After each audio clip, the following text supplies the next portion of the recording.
There are also reports of power outages in Auckland while the harbour bridge was closed because of strong winds.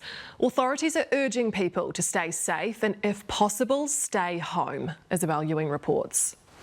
Auckland bracing for impact because this is just a taster of what Cyclone Gabrielle is dishing up.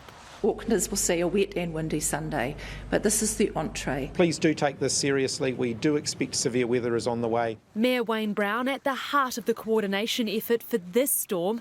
Just warning the people up top there about the tide surge coming through. Brown trying to make up for a lack of communication when his city flooded 2 weeks ago. This time we've been forewarned about the bad weather and cyclones are serious. At a media conference, speaking from notes for less than a minute. But I want you to know that we are well prepared and taking it very seriously. Then he and his deputy walking away before taking questions. They have got another commitment that they need to go to, but I'm sure that we can cover off any questions that you have once we've finished our briefing. For Mayor Brown, if that's okay. Before returning at Newshub's request.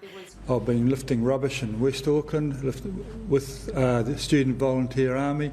I've been lifting and packing rubbish with the Navy groups, and I've been also back in the office double checking everything. I think people at this time do want to know that central government and local government have a plan. The Prime Minister checking out the transport part of that plan, which has included closing Auckland Harbour Bridge and urging people to avoid non-urgent travel until Tuesday. Schools have been left to make their own decisions on whether to close, the Prime Minister urging caution.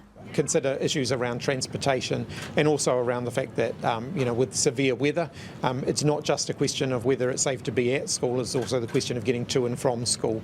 Despite authorities' assurances that supermarkets are well stocked, some stores showing the opposite, while Bunnings Grey Lynn has sold out of sandbags, dehumidifiers, torches and gas cookers. Existing landslides sliding more and new landslides are a big risk, and there will likely be warning signs. New cracking or movement of the ground, new cracks appearing inside the house, unusual sounds such as trees cracking, pavement sinking or new debris on or around your house.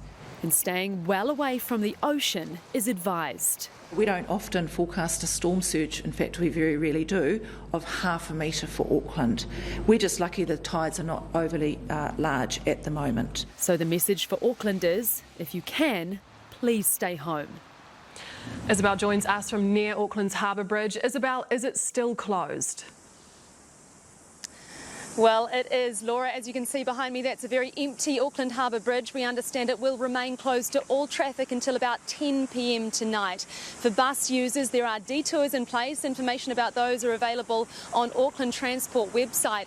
As for flying, even more cancellations. We've got multiple long-haul international flights in and out of Auckland cancelled. Tasman and Pacific flights on Monday cancelled, and all domestic jet services into or through Auckland tomorrow cancelled. There's a few too many to mention there. That list is long of cancellations, and they're expected to get longer, and so Air New Zealand's asking people to check the Air New Zealand app for updates. So across Auckland, this cyclone, which hasn't fully arrived yet in the city, already making itself felt. So while tomorrow the advice is, if you can, to work from home and to stay off the roads, and if you do need to commute, to take care and expect delays. Isabel Ewing live from Tamaki Makaurau, Auckland.